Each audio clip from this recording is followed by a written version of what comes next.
Ghislaine Maxwell, figure centrale de l'affaire Epstein, ose un coup de poker inédit en défiant directement Donald Trump lors d'une audition au Congrès américain. Salut, c'est Jane de Actualité Décode. On est parti pour une nouvelle plongée dans l'actualité.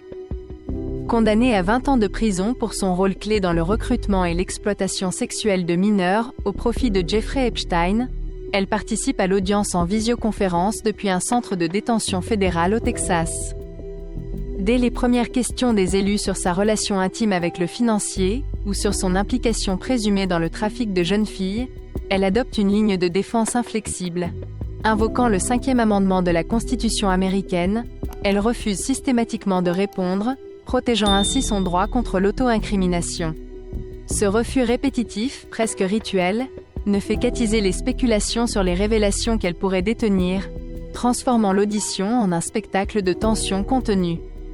L'intervention de son avocat marque alors un tournant décisif, posant les bases d'une proposition qui ressemble fort à un ultimatum politique.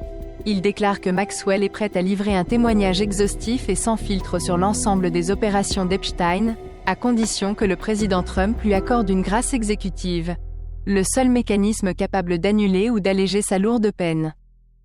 Dans ce scénario, elle affirme par avance l'innocence totale de Donald Trump et de Bill Clinton, niant tout acte criminel de leur part dans ce réseau sulfureux. Cette offre publique s'adresse autant aux parlementaires qu'à l'opinion, en particulier à la base électorale MAGA de Trump, avide de vérité sur les élites corrompues. Elle exploite habilement la promesse de campagne du président de révéler tous les secrets Epstein, plaçant la Maison-Blanche dans une position délicate. Ce bras de fer n'émerge pas du néant. Le transfert récent de Maxwell vers une prison texane aux conditions plus humaines, après son incarcération à Brooklyn, laisse planer des soupçons de négociations préalables avec l'administration.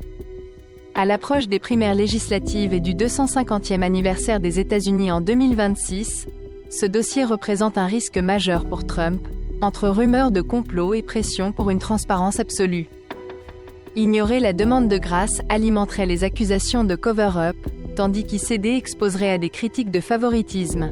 Ainsi, Maxwell, depuis sa cellule, redéfinit les règles du jeu, passant de simples complices condamnés à actrices pivot d'un scandale qui mêle justice, politique et médias dans une danse périlleuse.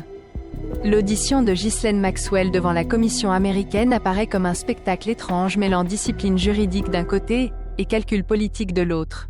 Depuis une lumière froide de sa prison texane, vêtue d'un haut sobre et suivant aux côtés de son avocat les instructions formelles de défense, la Britannique répète quasiment mot pour mot la même phrase face à chacune des dizaines de questions qui lui sont adressées. « J'invoque mon droit au silence en vertu du 5e amendement ». Ce rituel ne se réduit pas à une simple défense technique. Il structure narrativement toute la séquence. Par son aspect mécanique, il renforce l'idée qu'elle détient quelque chose d'encore plus lourd que ce que le Congrès laisse passer. Dans ce cadre, la véritable voix qui se fait entendre n'est pas celle de la prisonnière elle-même, mais bien celle de son avocat. Il dépeint Maxwell comme une figure centrale dans l'entourage Epstein, arguant qu'elle est l'une des rares personnes à maîtriser la totalité du réseau de ramifications économiques, sociales et politiques construit par le financier sur des années. À cela, il ajoute une offre à peine voilée. En échange d'un recours exécutif du président Trump, c'est-à-dire une grâce, elle serait prête à briser le silence et à avouer publiquement que ni le président actuel, ni l'ancien locataire de la Maison-Blanche n'ont commis d'actes criminels dans cette affaire.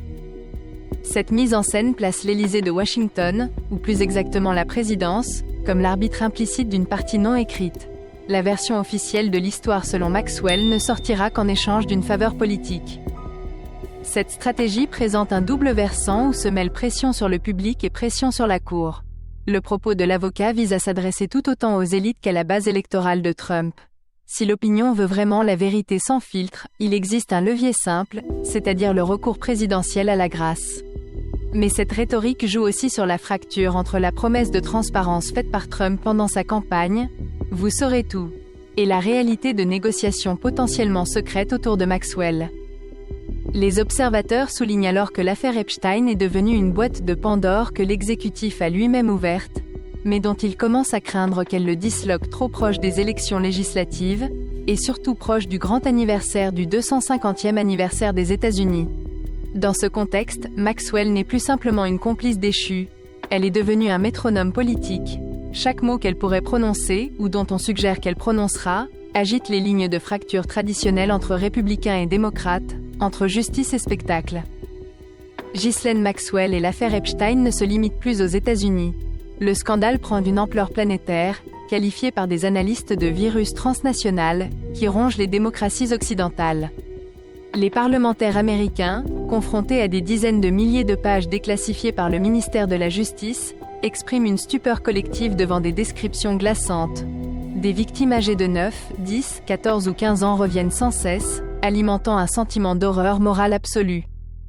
Ces documents esquissent un réseau tentaculaire aux connexions obscures, où de nombreux noms ont été masqués par des caviardages systématiques, provoquant à la fois une soif de vérité, et un foisonnement de théories complotistes incontrôlables.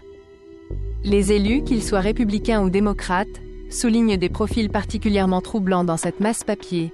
Des personnalités puissantes, dont un individu décrit comme haut placé dans un gouvernement étranger, et des figures économiques influentes, restent anonymes derrière des barres noires injustifiées. Ce choix éditorial du ministère de la Justice passe pour arbitraire, laissant croire qu'une main invisible décide seule de ce qui doit être tu. Le paradoxe est criant. Le Congrès obtient un accès au dossier, mais dans des conditions ubuesques, 4 ordinateurs disponibles, accès limité à quelques heures par jour, interdiction de téléphone ou de copie, face à un volume colossal de documents. Les calculs font état de 7 ans minimum pour une analyse exhaustive, ce qui transforme la consultation en pure mise en scène plutôt qu'en véritable contrôle démocratique. À l'échelle internationale, la France et l'Europe entrent dans la danse.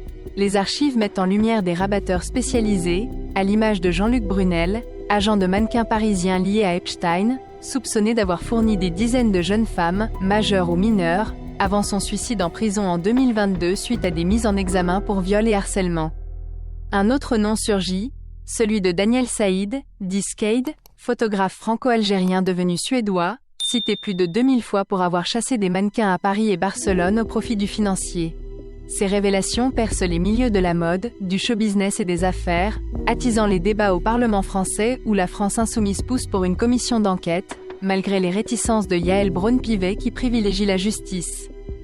Ce virus Epstein expose les failles d'un monde globalisé, où le trafic s'étend comme une contagion invisible. Voilà pour ce flash info-choc sur l'affaire Epstein qui continue de secouer le monde entier. Restez branchés pour la suite, on vous décode tout.